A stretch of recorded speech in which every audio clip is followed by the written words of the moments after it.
예전에는 사람들이 자주 말했죠. 진담 반 농담 반으로 말이에요. 여러분. 살아있을 때 그렇게 착했던 사람은 죽을 때도 그렇게 착할 거라고 하죠. 이건 듣기에는 장난처럼 들리지만 사실 많은 경우가 그렇습니다. 정말 그런 경우도 있거든요, 여러분. 예를 들어 그 여자분처럼 살아있을 때는 정말 순했어요. 누구의 말이든 다 믿고 결국 배신당하고 말았죠. 죽고 나서는 완전히 변해버렸어요. 그녀는 다시 이 세상에 돌아왔고 모습은 누구든지 보면 바로 도망가게 만들죠. 왜냐하면 그녀는 너무 많은 원한을 품고 있으니까요, 여러분. 하지만 여기서 더 말할 수는 없어요. 다 이야기할 수는 없죠. 자, 이제 이야기를 시작해볼까요? 어떻게 끝날지 궁금하시죠? 오늘의 이야기는 여러분, 환영합니다. 유령 이야기를 들려주는 후이 아닙니다. 후이 안의 유령 이야기 채널에서요. 이야기를 들을 때 더 재미있게 즐기시려면 여러분, 작은 게임 하나 해보세요. 제 귀여운 친구들아. 그런 김에 구독도 부탁드려요. 지금 바로요. 그럼 이제 시작해볼까요? 무서운 기도를 시작합니다. 후이 안의 목소리로 김린의 보조로 오늘의 이야기는 조금 특별해요. 여러분. 청취자 분들의 사연이 아니고 어떤 청취자의 편지도 아니에요. 민속 전설이에요. 사람들이 입에서 입으로 전해온 이야기죠. 수많은 세대를 거쳐서요. 말레이시아와 인도네시아 쪽에서요. 여러분. 아니 들려준 이야기를 듣고 재미있고 조금 무섭기도 해서요. 그래서 오늘 아니 결심했어요. 여러분께 그대로 전해드리려고요. 구체적으로는 이렇습니다. 여러분, 그곳에서는 사람들이 믿는 유령이 있어요. 매우 무서운 존재죠. 그 이름은 폰티아낙입니다. 민속 이야기에서 전해지는 바에 따르면 이건 아이를 낳다가 죽은 여성의 영혼입니다. 혹은 억울하게 죽은 영혼이죠. 그리고 매우 비극적이에요. 그리고 끔찍한 일입니다. 그 영혼은 저승으로 가지 못했어요. 계속해서 이곳에 남아있죠. 하지만 결국 남아버렸어요. 그리고 어떤 존재로 변해버렸죠. 아름답기도 하고 잔인하기도 한 끔찍한 존재로 말이죠. 낮에는 사람들은 폰티아낙이 바나나 나무에 숨어 있다고 해요. 겉으로 보기엔 그냥 평범한 바나나 나무와 다를 게 없죠. 하지만 밤이 되면 여자로 변신해요. 긴 머리를 가진 흰 옷을 입은 정말 아름다운 모습이죠. 남자들은 그 모습에 매료돼요. 눈을 뗄 수 없게 되죠. 어떤 이들은 그녀를 따라가기도 해요. 끝까지 가서 보게 되죠. 사람들은 믿어요. 폰티아낙이 나타나기 전에 보통 은은한 꽃향기가 날아온다고. 마치 꽃냄새 같아요. 하지만 그 향기는 사람들이 말하길 다가올 때의 신호라고 해요. 실제로 가까이 오면 그 꽃향기가 썩은 냄새로 변해버리죠. 마치 오래된 고기 냄새처럼 아무도 치우지 않은 것처럼요. 그리고 또 하나 사람들이 매우 조심하는 것이 밤에 밖에 물건을 널어두는 거예요. 폰티아낙의 냄새가 그것에 스며들기 쉬워요. 마치 살아있는 사람의 냄새에 끌리는 것처럼요. 이야기는 그 시점에서 시작되죠. 옛날에 작은 마을이 있었어요. 고무 농장 옆에 위치한 베트락 지역이에요. 말레이시아에 있는 곳이죠. 그곳에 한 소녀가 있었어요. 우리는 그녀를 사마드라고 부를게요. 사마드는 그때 18, 19세 정도였어요. 가난한 집안에서 자랐고 부모님은 일찍 돌아가셨어요. 할머니가 계셨지만 할머니는 이미 많이 늙으셨죠. 사마드는 고무잎을 따서 약을 만드는 집에 팔았어요. 그렇게 겨우 하루하루를 버텼죠. 그녀는 마을의 한 남자와 알고 지냈어요. 우리는 그를 라만이라고 부를게요. 약초를 캐요. 그냥 하루하루 먹고 살기 위해서죠. 마을에 한 남자를 아는 사람이 있어요. 일단 이름은 이렇게 부를게요. 라만이라고요. 라만은 그녀보다 몇 살 많아요. 그 집안도 이 지역에서 꽤 부유해요. 아버지는 전기 회사를 운영하고 계세요. 두 사람은 1년 넘게 알고 지냈어요. 라만은 여러 가지 약속을 했어요. 결혼하겠다고 진지하게 말했죠. 어느 날 라만이 그녀 집에 들렀어요. 손에 쌀 한 가방을 들고 약간의 건강 보조제도 가지고 왔어요. 할머니께 드리려고 샀다고 했어요. 그때 할머니는 밤에 자주 기침을 하셨거든요.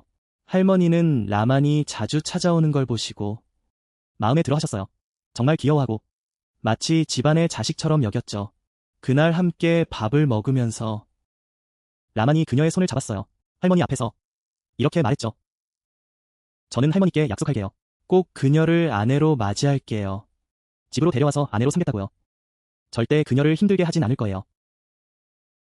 할머니는 그 말을 듣고 매우 기뻐하셨어요. 할머니는 웃으시며 결혼 생활에 대한 몇 마디 조언을 해주셨어요.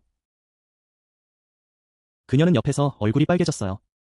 마음속으로는 자신의 인생이 새롭게 시작될 거라고 믿었죠. 힘든 시기를 벗어나고 정상적인 가정을 꾸릴 수 있을 거라고 생각했어요.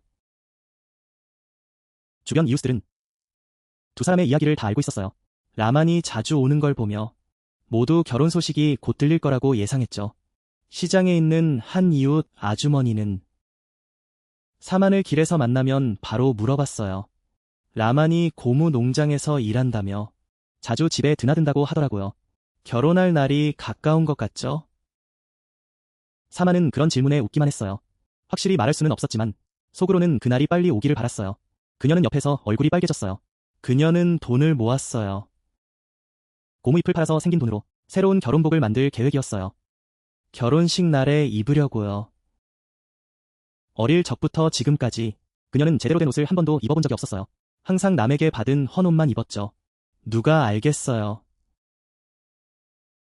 할머니 앞에서 한 약속이 몇 달 후에 사라져버릴 줄은. 그리고 그녀는 임신하게 되었어요. 그녀는 매우 기뻤어요. 라만이 약속을 지킬 줄 알았거든요. 라만이 약속을 지킬 줄 알았어요. 그녀를 아내로 맞이하겠다고 부유한 집에서 살게 될 거야. 그녀의 삶은 이제 달라질 거야. 그날 라만과 마주쳤어. 고무 농장 한쪽 침대에서 소식을 전하려고 했지. 그때 라만이 떨리는 목소리로 말했어. 오빠, 나 너의 아이를 가졌어. 이제 어떻게 할 거야? 배가 점점 불러오는데 마을 사람들이 알게 되면 할머니께 뭐라고 말해야 해? 라만은 그 말을 듣고 얼굴이 굳어졌어. 장난치는 거야. 그건 너의 문제지. 내 문제는 아니야. 나는 다른 여자와 결혼할 거야. 그런 일로 내 가족을 괴롭히지 마. 알겠어? 라만은 그 말을 듣고 마치 세상이 무너진 듯했어. 그녀는 무릎을 꿇고 라만의 옷자락을 붙잡았어. 온갖 방법으로 애원했지. 오빠, 나 너를 사랑한다고 했잖아. 결혼하겠다고 약속했잖아. 지금 내 뱃속에 너의 아이가 있어. 너는 이렇게 버릴 수 있어? 라만은 손을 뿌리쳤어. 그때 라만은 바닥에 주저앉았어. 그냥 돌아서서 한 번도 뒤돌아보지 않았어. 차가운 모습이었지. 모두들 이렇게 생각했어. 조금 후에 라만은 정말로 다른 여자와 결혼했어. 결혼식이 열렸고 마을 사람들은 다 알게 되었지. 그때 라만은 이미 배가 불러 있었어. 마을 사람들은 그녀를 이상하게 보았고 온갖 소문이 돌았어. 누군가는 라만을 비난하기도 했지. 마치 라만이 잘못된 사람인 것처럼. 할머니는 손주를 사랑했지만 늙고 약해져서 도와줄 수 있는 게 없었어. 그저 손주를 안고 울기만 했지. 어느 날 그녀는 시장에 가서 물건을 샀어. 그때 바로 그 할머니를 만났지. 예전에 결혼 이야기를 물어봤던 그 할머니가 이제 그녀의 배를 보고 정말 싫다는 듯이 말했어. 아이고, 나는 너가 신부가 될 줄 알았어. 누가 이렇게 됐냐고. 세상에, 나 결혼할 줄 알았어. 누가 이렇게 됐어? 부끄럽고 정말 창피해. 라마는 이 말을 듣고 그저 고개 숙이고 빨리 걸어갔어. 눈물이 줄줄 흘렀고 시장에서 소리내어 울지도 못했어. 라마는 정말 형편없는 놈이야. 라만이 거짓말을 할 날이 오고 고통이 계속 이어졌어. 어젯밤부터 아침까지 아직 아기가 나오지 않았어. 그때 마을에는 능숙한 조산사가 없었어. 아이를 받을 수 있는 사람은 외출 중이었고 찾을 수가 없었어. 라마는 나무 침대에 누워서 땀에 흠뻑 젖었고 온몸이 다 젖어 있었어. 할머니는 그저 옆에 앉아 손을 잡아주었지만 더 이상 할 수 있는 게 없었어. 아무 말도 하지 마. 고통이 너무 심해서 힘이 없었고 그저 중얼거릴 뿐이었어. 이렇게 말했지. 정말 안타까운 상황이었어. 그리고 아침이 가까워지자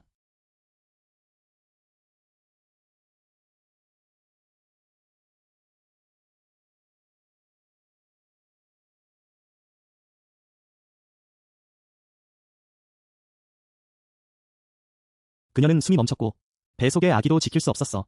사람들은 죽을 때 라만의 얼굴이 고통의 흔적이 그대로 남아 있었다고 해. 두 눈은 크게 뜨여 있었고 마치 누군가를 원망하는 듯했어. 아직도 그 원망이 남아 있었던 거지. 가난한 마을에서 할머니는 나이가 많고 장례를 치를 돈이 없었어. 제대로 묻어줄 수가 없었지. 사람들은 대충 묻었고 마을 끝에 빈 땅에 고무 농장 옆에 묻었어. 그곳은 나중에 음산한 장소가 되었고 사람들이 말하길 그곳은 정말 많은 유령이 섞여 있다고 해. 아무도 정리하지 않았고 향도 피우지 않았어. 북도 없고 징도 없고 심지어 제사도 제대로 지내지 않았어. 그때 마을의 어르신들이 서로 이야기했지.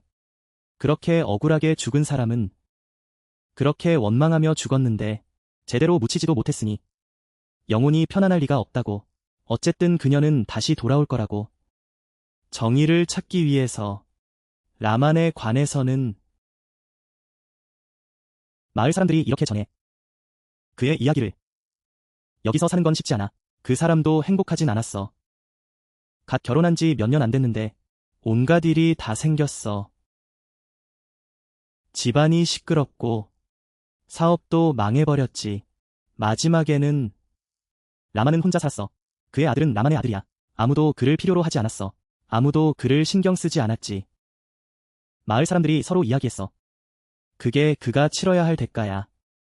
진실이 뭔지는 하늘과 땅만이 알지. 이야기를 하다 보니 여러분도 짐작할 수 있을 거예요. 마을 끝에 있는 그 황폐한 땅. 그곳에서 무슨 일이 일어났는지. 아직도 평화로운지 궁금해. 그 일이 일어난 지 오래됐어. 거의 수십 년이 지났지. 다음 세대가 되었을 때 그 고무 농장은 여전히 운영되고 있었어. 단지 주인이 바뀌었을 뿐. 많은 사람들이 일하러 왔고 새로운 노동자들 중에 젊은 부부가 있었어. 우리는 그들을 카림과 로시라고 부르게. 카림과 로시는 결혼한 지 얼마 안 됐어. 다른 곳에서 고무 농장에서 일하기 위해 이사 왔어. 농장에서는 두 사람에게 작은 나무집을 마련해줬어. 마을 끝에 있는 그 황폐한 땅과 가까운 곳에 위치해 있었지. 예전에는 사마들을 묻던 곳이었어. 옆집에는 혼자 사는 나이가 많은 할머니가 있었어. 우리는 그녀를 미나라고 부르게. 미나는 그곳에서 어릴 적부터 살아왔어. 그녀는 마을의 옛 이야기를 잘 알고 있었지. 어느 날 카림과 로시가 막 이사 온 날 미나가 그들을 방문했어. 미나는 두 사람에게 친해지라고 조금의 과자를 가져왔어. 로시는 정말 기뻐했지. 미나를 집으로 초대해서 여러 가지 이야기를 나눴어. 새 집에 대해 물어봤지. 그러자 미나가 잠시 앉아있다가 이렇게 말했어. 두 분이 새로 오셨으니 미리 말씀드릴 게 있어. 그러니까 할머니가 미리 말씀하신 거야. 여기서 살려면 몇 가지는 꼭 지켜야 해. 물건과 옷들 말이야. 세탁한 건 밤새 마당에 두지 마. 그리고 뒤쪽에 있는 그 밭도. 저쪽 말이야. 보이지? 밤에는 절대 가까이 가지 마. 로시는 그 말을 듣고 궁금해했어. 미나 할머니에게 물어봤지. 왜 미나 할머니가 그렇게 해야 하는지. 미나 할머니는 그 질문에 그냥 웃으면서 짧게 대답했어. 이건 아주 오래된 이야기야. 그럼 천천히 나중에 이야기해줄게. 지금은 두 사람 할머니의 말 잘 들어. 하하. 조심해야 해. 그때 카림은 막이라고 돌아왔어. 아내가 이야기하는 걸 들었지. 미나 할머니의 경고에 대해. 그는 웃었어. 그는 말했지. 할머니가 그냥 재미로 귀신 이야기를 한 거겠지. 그런 건 별로 믿지 않아. 하물며. 누가 그런 이야기를 믿겠어, 여보? 물건이 밤새 젖는다고 해도 그냥 조금 축축해질 뿐이야. 뭐가 무섭겠어? 로시는 남편의 말에 그럴듯하다고 생각했어. 왜냐하면 카림은 현실적인 사람이니까. 영적인 것들은 믿지 않거든. 그런데 두 사람은 막 이사 온 지 얼마 안 돼. 할 일이 얼마나 많은데. 집 정리, 물건 정리, 새로운 일에 적응하기. 그래서 미나 할머니의 이야기는 금방 잊혀졌지. 아무도 신경 쓰지 않았어. 미나 할머니가 그렇게 말했잖아. 할머니의 경고를 잘 들어야 해. 그런데 애들은 전혀 신경 쓰지 않았지. 젊은 사람들은 자신감이 넘치니까. 고무 수액을 채취하는 일은 아주 이른 아침에 일어나야 해. 아직 어두울 때 말이야. 새벽 3시에서 4시쯤. 근로자들은 이미 손전등을 들고 일어나야 해. 고무를 채취하러 가기 위해서. 고무 수액은 날씨가 시원할 때 가장 잘 흐르거든. 해가 뜨면 고무가 굳어버려. 더 이상 채취할 수 없어. 카림도 마찬가지야. 희미하게 밝아지면 혼자서 물건을 정리하고 손전등을 들고 고무밭으로 나가. 해가 뜰 때까지 계속 긁어야 해. 그제서야 아침을 먹고 일어나. 처음 며칠은 모든 게 괜찮았어. 카림은 고무를 긁고 돌아왔고 밥도 먹고 쉬기도 했지. 저녁이 되면 두 사람은 함께 놀았어. 따뜻한 분위기 속에서. 마지막에는 요리하고 정리하느라 새 집을 깔끔하게 정리했지. 그런데 일주일이 지나자 이상한 일이 생기기 시작했어. 어느 날 모든 걸 정리하고 해가 거의 지고 있었어. 밤인데도 물건이 조금 습기가 있었지. 그때 그녀는 생각했어. 금방 마를 거라고. 그래서 집 밖에 있는 빨래조에 걸어두었지. 집 뒤에서 빨래를 말리고 내일 아침에 다시 가져올 생각이었어. 그날 밤 10시도 안 되었고 그녀는 잠이 들려고 누워 있었어. 그러다 이상한 꽃향기가 희미하게 느껴졌어. 마치 꽃향기 같은. 하지만 주변에는 아무도 꽃을 심지 않았어. 그래서 그녀는 카림에게 물어봤지. 카림은 그때 피곤해서 하루 종일 고무를 긁고 왔으니 그냥 자라고 하더라고. 아마 바람이 어디선가 향기를 가져온 것 같아. 별로 이상한 건 없다고. 다음 날 아침 그녀는 집 뒤로 나가서 빨래를 모으려고 했는데 이상한 걸 발견했어. 카림의 옷이 빨래줄에 걸려 있었고 갑자기 검은 더러운 얼룩이 생겼더라고. 그 냄새는 어제의 꽃향기와는 달리 역겨운 썩은 냄새였어.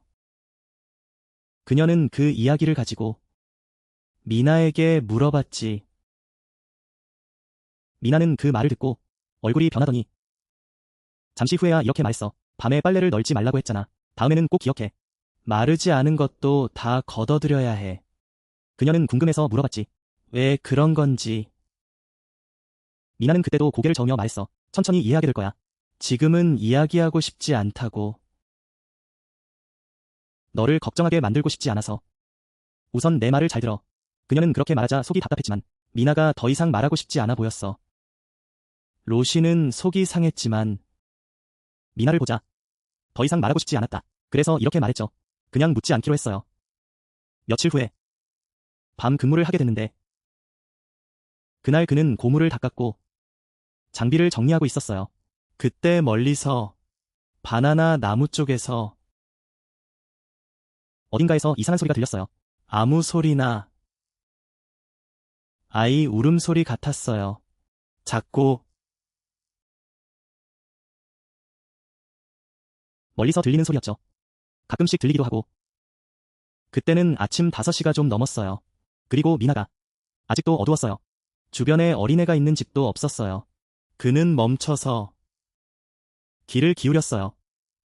그 울음소리가 조금 더 선명해졌어요. 그러다 갑자기 조용해졌죠. 카림도 몸이 오싹했어요. 하지만 속으로는 고양이 소리겠지. 아니면 새 소리겠지 생각했어요. 그래서 서둘러 장비를 정리하고 집으로 갔어요. 오래 머물지 않으려 했죠. 집에 도착하자 카림이 로시에게 이야기했어요. 로시는 듣고 얼굴이 하얗게 질렸죠. 그는 또 다른 이야기를 했어요. 옷이 이상한 냄새가 났던 이야기. 전날 남편에게도 이야기했죠. 두 부부가 이야기를 나누었어요. 카림은 웃고 있었어요.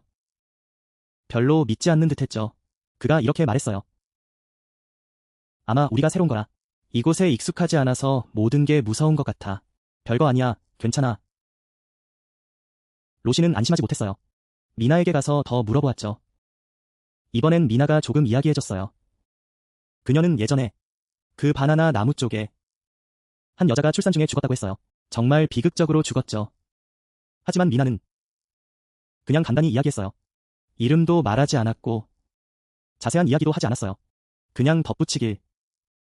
카림이 일찍 고무를 깎으러 가면 무리지어 다니라고, 혼자 다니지 말라고 했어요. 미나의 말을 떠올리니 조금 불안했어요. 하지만 일이니까. 각자 구역이 따로 있었어요. 각자에게 할당된 고무 농장. 그룹에 따라 다니기 힘들었어요. 각자 맡은 구역이 있었죠. 거리가 꽤 멀었어요. 그러던 어느 날 다른 노동자들과 쉬고 있을 때 카림은 한 옛날 노동자의 이야기를 들었어요.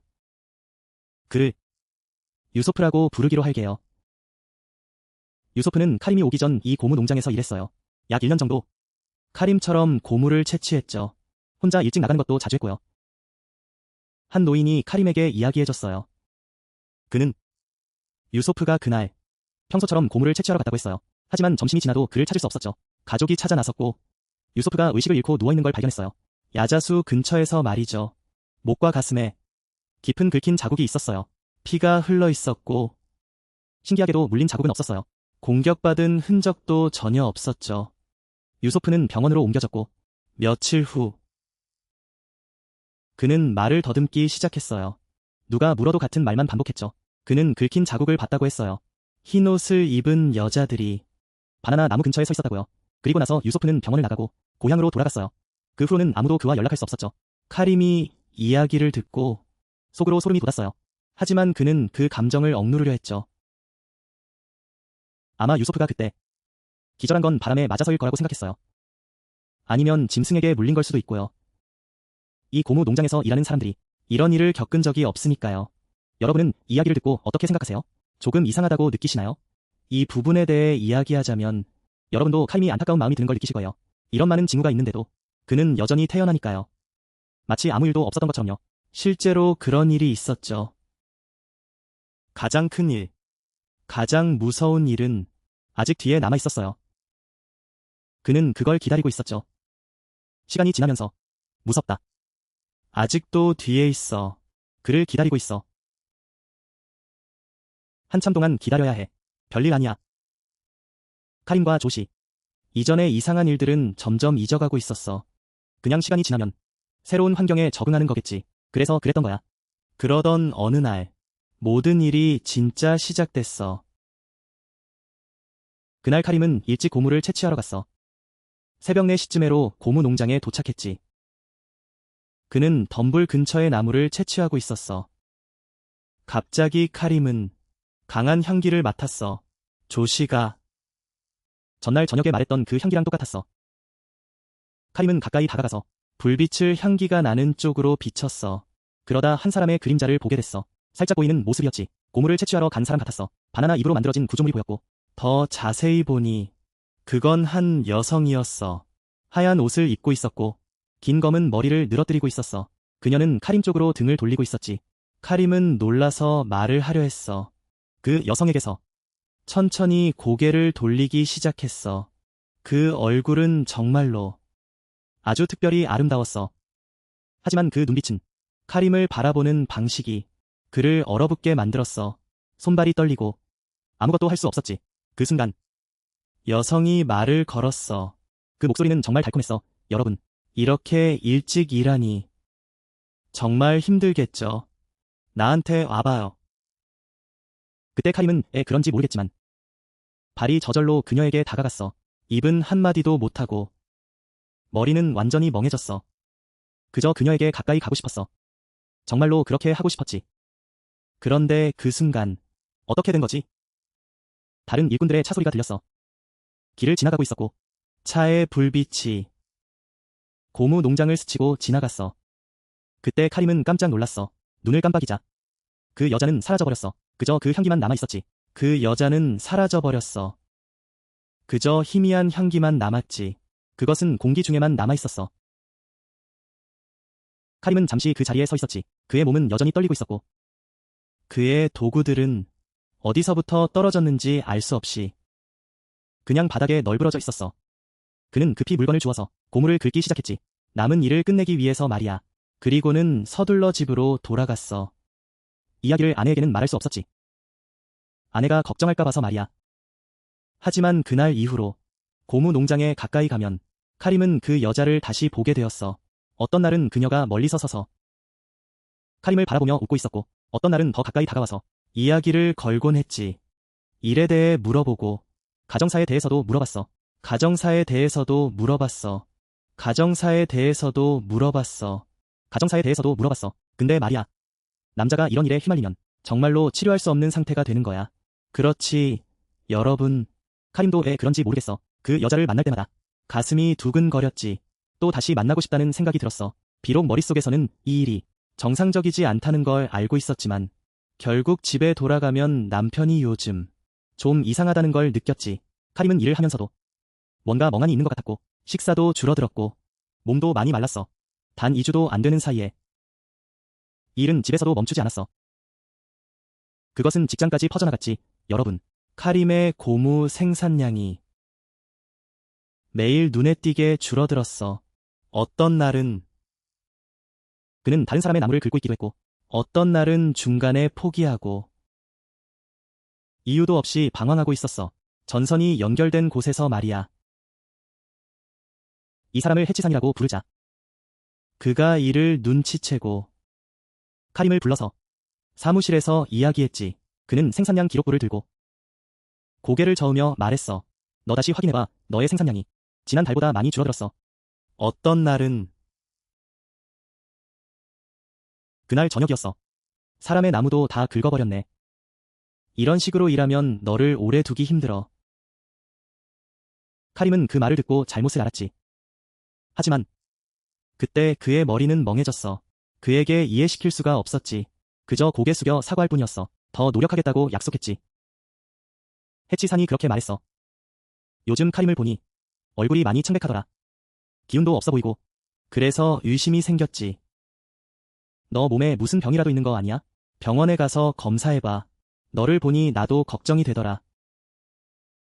카림은 그저 웃을 뿐이었어. 아무것도 아니라고 말했지.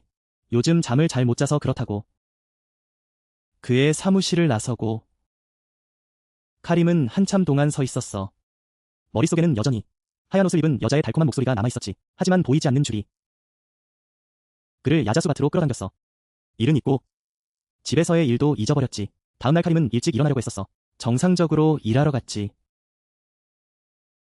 바나나 나무 근처는 피하려고 했고 목표량을 맞추기 위해 열심히 일했어. 지난번 실수를 만회하려고. 그는 속으로 다짐했지. 이 이상 이상한 습관을 끊어야 해. 그렇지 않으면 쉽게 직장을 잃을 거야. 하지만 집에 돌아왔을 때 몸속에서 불안한 기분이 다시 올라왔어. 점점 더 심해졌지. 마치 누군가가 멀리서 자신의 이름을 부르는 것 같았어. 카림은 침대에 가만히 누워보려고 했어. 하지만 손발이 가만히 있질 않았지. 때때로 땀이 흘러서 옷이 젖기도 했어. 그리고 자정이 가까워지자 더 이상 참을 수가 없었어. 몰래 일어나서 매번처럼 바나나 밭 쪽으로 나갔지. 로시는 시드의 남편이 해고된 이야기를 듣고 더욱 걱정이 커졌어. 왜냐하면 카림은 지금까지 이런 일로 주의를 받은 적이 없었거든. 그녀는 점점 더 확신하게 되었지. 남편이 단순히 피곤한 게 아니라 무언가 다른 일이 있다는 걸. 더 걱정이 됐어. 왜냐면 카림은 그런 경고를 받은 적이 없거든. 이런 일은 처음이야. 그녀는 점점 더 확신하게 됐어. 남편이 단순히 피곤한 게 아니라 무언가 이상한 일이 일어나고 있다는 걸. 정말 불안한 상황이었어. 로시는 뭔가 의심이 들었지. 그래서 그날 밤 몰래 지켜봤어. 늦은 밤까지. 그녀는 카림이 조용히 일어나는 걸 봤어. 그건 자러 가는 시간이 아니었어. 그저 11시가 조금 넘었을 뿐이야. 카림은 조심스럽게 집을 나갔어. 곧장 나아갔지. 바나나 밭 쪽으로. 로시는 두려웠어. 하지만 용기를 내서 따라갔지. 조금 거리를 두고 바나나 밭 근처에 다가갔어. 로시는 남편이 거기 서 있는 걸 봤어. 그 앞에 한 여자가 있었지. 흰 옷을 입고. 두 사람은 대화를 나누고 있었어. 카림의 목소리, 애정 어린 목소리로 들렸어. 로시는 살짝 귀 기울였지. 그 여자가 이렇게 말했어. 너와 나는 운명이야. 다음에 또 만나자. 계속 나와 함께 있어줘. 기다릴게. 그녀는 나무 뒤에 숨었어. 손발이 떨리고 무섭기도 하고 화가 나기도 했지. 그녀는 나가려 했어. 그러다 미나의 경고가 떠올랐어. 위험한 일에 휘말릴까 두려웠지. 그래서 조용히 집으로 돌아갔어. 카림이 돌아올 때까지 기다리기로 했지. 다음 날 아침, 그녀는 남편에게 아무 말도 하지 않았어. 바로 미나의 집으로 갔지. 모든 이야기를 털어놨어. 미나는 이야기를 다 듣고 얼굴이 창백해졌어. 미나는 이야기를 듣고 나서 한숨을 쉬며 말했지. 이제는 너에게 다 이야기해야겠구나. 그 바나나 밭은 말이야. 예전에 한 여자가 출산 중에 죽었어. 억울하게 죽은 거지. 세상에 대한 원망이 컸어. 그 여자의 이름은 사마드였어. 그 이후로 그 지역은 평화롭지 않았어. 5년마다 누군가 이상한 일을 겪었지. 그리고 대부분 남자들만 노렸어. 로시는 그 말을 듣고 소름이 끼쳤어. 미나에게 남편을 구하는 방법이 뭐냐고 급히 물었지. 그러자 미나는 고개를 흔들었어. 토하는 집을 바라보며 남자에게 무슨 일이 생긴 것 같아. 로시는 그 말을 듣고 깜짝 놀랐어. 미나에게 남편을 구하려면 어떻게 해야 하냐고 물었지. 그러자 미나는 고개를 저었어. 그렇게 그대로 말했어. 이 일은 여기까지만 아세요. 해결 방법은 말이야. 전문가를 찾아야 해. 여기에는 바크본 모라는 분이 있어. 이런 일을 전문으로 하시거든. 하지만 그분도 정말 바쁘셔. 집에 가서 예약을 해야 해. 바로 만날 수 있을지 장담할 수 없어. 하지만 그분도 정말 바쁘셔. 그 말을 듣고 마음이 조마조마했어. 그래도 기다릴 수밖에 없었지. 미나가 말하길 그분이 요즘에 많이 바쁘시대. 집안일로 정신이 없으시고 다른 사람들도 기다리고 있어서 그분이 정리하고 나서야 시간이 날 거야. 그리고 카림을 도와줄 수 있을 거고. 이 기다림의 상황이란 로시처럼 불안한 사람에게는 정말 고문 같은 거야. 여러분, 더 기다릴수록 카림의 상황은 점점 나빠져. 상황이 점점 더 심각해져 가고 있어. 기다리는 동안 그분이 돌아오면 카림은 날이 갈수록 멀어져 가고 정신이 혼미해져 가고 있어. 고무 농장에서 돌아오면 바로 누워버리고 식사도 거부해버려. 그녀는 밥을 준비하고 남편에게 먹으라고 부르지만 카림은 몇 젓가락 먹고는 그만둬. 그녀는 남편이 날이 갈수록 초췌해지는 걸 보며 정말 속이 타들어가. 하지만 그저 참고 기다릴 수밖에 없었어. 그분이 시간이 날 때까지 말이야. 그러던 어느 날 밤. 그 밤에 조씨는 마당에서 소리를 들었어. 카림이 몰래 나간 걸 알게 되었지. 그래서 그녀는 급히 따라 나섰어. 손에는 손전등을 들고. 그날 밤은 어두웠어. 달도 별도 없었고 심지어는 새소리도 들리지 않았어. 그녀는 잠시 문 밖에서 망설였고 침착하려고 노력한 뒤에야 나갔어. 발걸음이 마치 북을 치는 것처럼. 이번에는 카림이 곧장 들어갔어. 그 뒷마당으로 들어가 버렸지. 이전처럼 가장자리에 서 있지 않았어. 그녀는 높은 나무 뒤에 몸을 숨기고 무성한 나뭇잎 사이로 바라보았어. 카림이 흰옷을 입은 여성과 마주 서 있는 걸 보았어. 카림은 두 손을 내밀고 있었어. 무성한 나뭇잎 너머로 보니 카림이 흰옷을 입은 여성과 마주 서 있었어.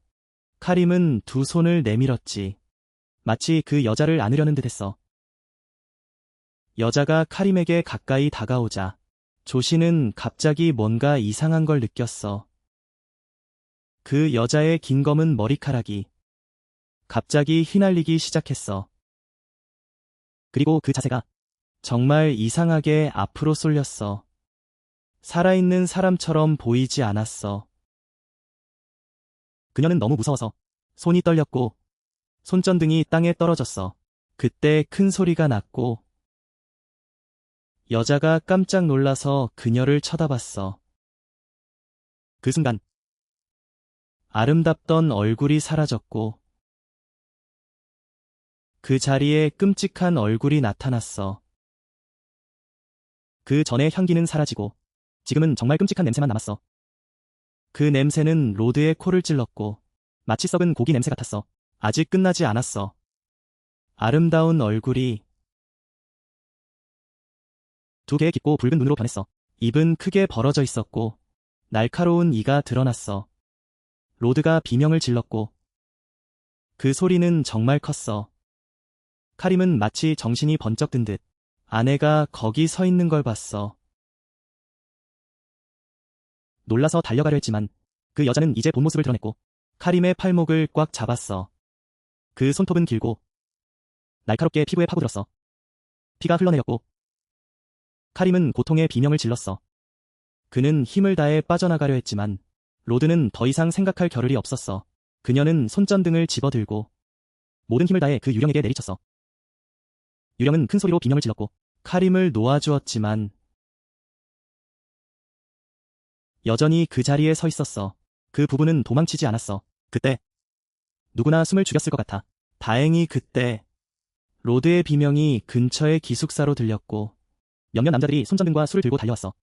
무슨 일이 있는지 보러 갔고 사람들이 많이 모여 있었어. 그때 이야기를 해볼게요. 누구나 숨을 죽였을 것 같아요. 다행히 그때 로시의 비명 소리가 들렸죠. 그 소리가 고무농장 근처까지 퍼졌어요. 몇몇 남자들이 손전등과 술을 들고 달려왔어요. 무슨 일이 생겼는지 보려고요. 사람들이 많이 모였어요.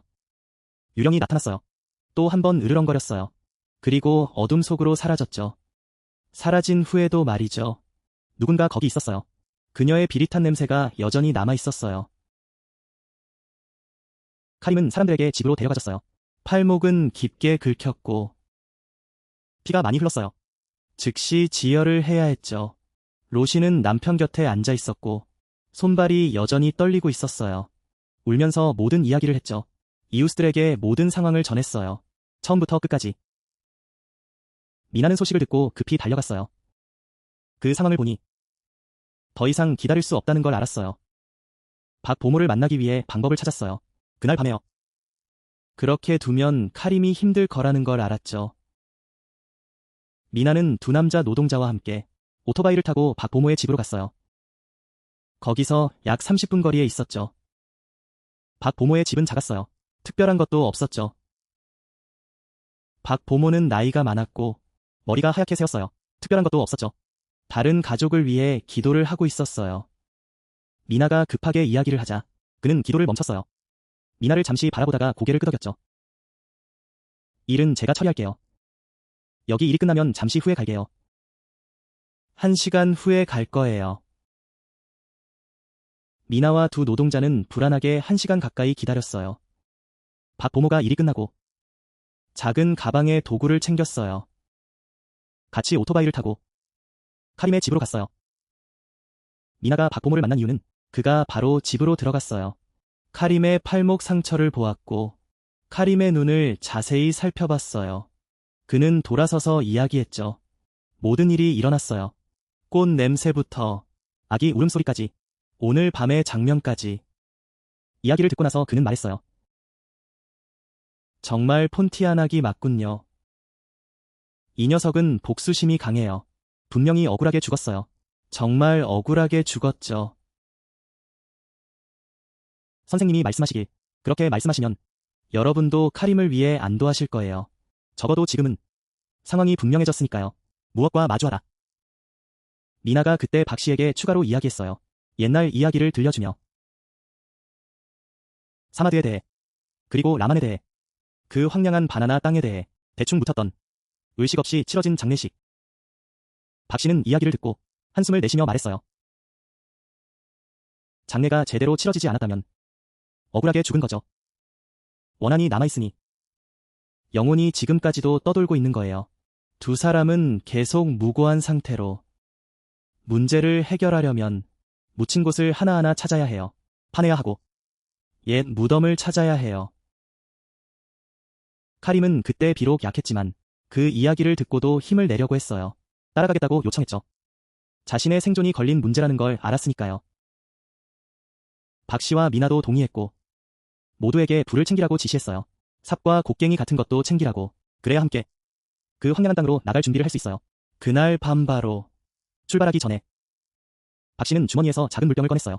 무언가를 주문하며 몇 분간 기도를 했죠. 그리고 로시와 함께 간 남자들에게 각자 물을 조금씩 가져가라고 했어요. 이마와 팔목에 바르라고. 이걸 몸을 보호하는 물이라고 불렀어요. 그 시간에 들어가면 그곳은 보호가 없으니까 몸이 쉽게 유령에게 괴롭힘을 당할 수 있어요.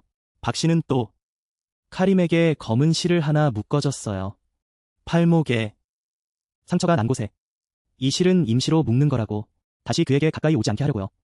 우리가 문제를 해결하는 동안 너는 아프니까 힘들어도 참아야 해요. 카림은 고개를 끄덕였어요. 비록 손이 아프지만 참아내려고 했죠. 더 이상 불평하지 않기로 했어요. 지금은 모든 일이 빨리 지나가기를 바랐어요. 모두가 준비를 마칠 때까지. 모두가 준비를 마쳤어요. 모두가 다 준비를 마쳤을 때, 모두가 준비를 끝냈을 때 그는 소를 잡기 시작했어요. 그때 그는 출발하라고 신호를 보냈어요. 밤의 바나나 밭은 정말 어두웠어요. 손전등이 비추는 곳마다 온통 울창한 바나나 나무뿐이었어요. 바람이 살랑살랑 불었고 그 소리만 들어도 무서웠어요. 바나나 밭에 도착하자 그는 한 바퀴 돌아다녔어요. 그의 손은 바나나 나무를 더듬었고 입으로는 뭔가를 중얼거렸어요. 잠시 후 그는 멈췄어요. 바나나 나무 한 그루 옆에서 그는 땅을 가리켰어요.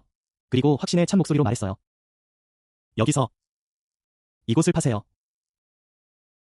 남자들이 땅을 파기 시작했어요. 약 30분 후 단단한 땅에 부딪혔어요. 주변의 땅과는 확연히 달랐어요. 조금 더 깊이 파자 썩어가는 해골이 드러났어요. 그것은 움츠러든 상태였고 옆에는 작은 뼈 조각들이 있었어요. 아마도 신생아의 것이었겠죠. 모두가 그 광경을 지켜보며 마음속으로 안타까움을 느꼈어요. 그 불쌍한 존재의 처지가 너무 안타까웠어요. 그는 소를 잡고 그 옆에 무릎을 꿇었어요. 천천히 주머니에서 천을 꺼냈고 새로 만든 못을 꺼냈어요. 그리고 작은 기름병도 함께요. 미리 주문이 걸린 것이었죠. 그는 설명했어요. 전에 내려오는 말에 따르면 폰티아낙을 제어하려면 정확한 위치를 찾아야 해요. 해골의 뒤쪽에 있는 작은 구멍에 못을 박아야 해요. 그렇게 해야 유령이 조용해질 거예요. 더 이상 괴롭히지 않게요. 그는 기도를 하며 정확한 위치를 찾았어요. 그리고 나서 가벼운 망치를 들어 못을 박았어요. 못이 박히는 순간 주변의 바람이 갑자기 세차게 불어왔어요. 마치 바람이 휘몰아치는 듯했어요. 멀리서 바람 소리가 들렸고 등골이 오싹해졌어요. 그리고 잠시 후 그것이 다시 돌아왔어요. 바람 소리가 들리는 것 같아 등골이 오싹해지는 소리야. 그리고 시간이 지나면 그것이 다시 돌아올 거야. 마치 아무 일도 없었던 것처럼. 못을 박고 나서 그는 소를 찾기 시작했어. 사마드의 유해를 다시 장례 치르도록. 사마드의 아기와 함께 정성껏 기도를 드리고 비석도 세웠어. 이제는 예전처럼 방치하지 않을 거야. 그날 이후로 카임은 건강을 되찾았고 손목의 상처도 평소보다 빨리 나았어. 식욕도 돌아왔고 그래서 그의 피부가 점점 회복되었고 더 이상 멍한 모습이 아니었어. 몇 주 전과는 완전히 달라졌지. 조지가 눈물을 흘리며 기뻐했어. 매일 남편 곁을 지켰고 정성껏 돌보았지. 마을 끝의 그 땅에서 그 이후로 한밤중에 아기 울음소리가 들리지 않았어. 더 이상 누군가 그 이상한 꽃 향기를 맡지 않았어. 아침 일찍 일하는 노동자들도 더 안심하게 되었고 그 땅을 지나칠 때 더 이상 두려워하지 않았어. 한 달 후 카림은 완전히 회복되었고 부부는 미나와 함께 사마드의 새 무덤을 방문했어. 향을 가져가고 작은 과자도 몇 개 챙겼지. 조지가 조심스럽게 무덤에 꽂았어. 이제는 깔끔하게 정리되었고 작은 비석도 세워져 있었어. 카림은 잠시 서 있다가 말했다. 죄송합니다, 여사님. 우리가 몰랐어요. 만약 당신의 이야기를 더 일찍 알았다면 모든 일이 달라졌을 거예요. 미나가 옆에서 말했다. 이제 모든 일이 끝난 것 같아. 사람들에게 빚을 갚은 것 같아. 이제부터는 편안히 쉬시길 바랍니다. 그날 이후로 농장에서도 그 땅을 정리하기 시작했어. 주변에 무화과 나무를 심고 무덤 주위를 꾸몄지. 더 이상 방치하지 않았고 이전처럼 무성하게 자라지 않았어. 라만의 일은 사마드에게 해를 끼친 사람에 대한 이야기였고 마을의 노인들은 여전히 전해주고 있어. 예전의 사마드. 마을의 노인들은 여전히 전해주고 있어. 후손들에게 그 집안의 이야기를 전해주죠. 부유하거나 평온한 사람은 없었어요. 늘 이런 일 저런 일에 시달렸죠. 장사도 힘들고요. 가족도 계속 어려움을 겪었어요. 사람들이 말하죠. 인생이란 그런 거죠. 짓는 대로 거두는 법이죠. 어디 도망갈 데가 없어요. 어떤 사람들은 그게 전생의 업보라고 믿어요. 남을 해치고 관청에까지 가고 관청은 신경도 안 쓰죠. 사과 한마디도 없고요. 카림은 그 사건 이후로 확실히 믿게 되었죠. 원주민의 전통적인 이야기들을요. 이제는 예전처럼 가볍게 여기지 않아요. 얼마 후 전기 공장에 새로운 젊은 노동자가 들어왔어요. 바나나 나무 근처에 배치되었죠. 예전의 카림처럼요. 카림은 그에게 다가가서 조심스럽게 말했죠. 새로운 사람, 내 말을 잘 들어요. 물건은 밖에 두지 말고 어두워지기 전에 꼭 집어넣으세요. 그리고 일찍 고물을 채취하러 가면, 일찍 나가면 꼭 다른 사람과 함께 가세요. 혼자 가지 마세요. 진짜로 말하는 거예요. 장난치는 게 아니에요. 젊은 노동자는 웃으면서 카림이 농담하는 줄 알았어요.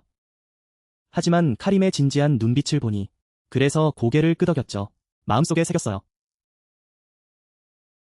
그 지역 사람들은 지금까지도 이야기를 전해오고 있어요. 새로운 이들에게 경고로 여겨지죠. 새로운 땅에서 정착하는 사람들에게요. 믿는 사람도 있고 믿지 않는 사람도 있지만 결국에는 하룻밤 동안 물건을 밖에 두는 것과 관리되지 않는 바나나 나무가 있는 곳에 대한 경계가 지금까지도 이어지고 있어요. 여전히 많은 곳에서 그것이 그곳 사람들의 삶에서 빼놓을 수 없는 부분으로 남아있죠. 그래서 이야기는 오늘의 전설이 여기서 끝났어요. 많은 사람들이 소름 돋는 이야기죠. 하지만 그건 단지 말레이시아 사람들의 독특한 민속문화의 일부일 뿐이에요. 사랑하는 관객 여러분, 이야기를 듣고 재밌으셨다면 채널 구독과 응원 부탁드려요. 좋아요도 눌러주시고요. 그럼 저를 위해 채널 구독해주세요. 들으셨죠? 그럼 좋아요도 눌러주세요. 구독 버튼을 눌러주세요. 종소리도 눌러주시면 좋겠어요. 새로운 영상을 올릴 때마다 여러분이 가장 먼저 알 수 있어요. 놓치는 일이 없겠죠. 재미있는 이야기들을 다 놓치지 마세요. 그리고 여러분의 이야기나 가족, 친구의 이야기, 그들의 동의를 받으셨다면 저에게 보내주세요. 제가 영상을 만들어서 모두와 함께 나누겠습니다. 그럼 이제 인사드릴게요. 다음에 또 만나요. 아이고,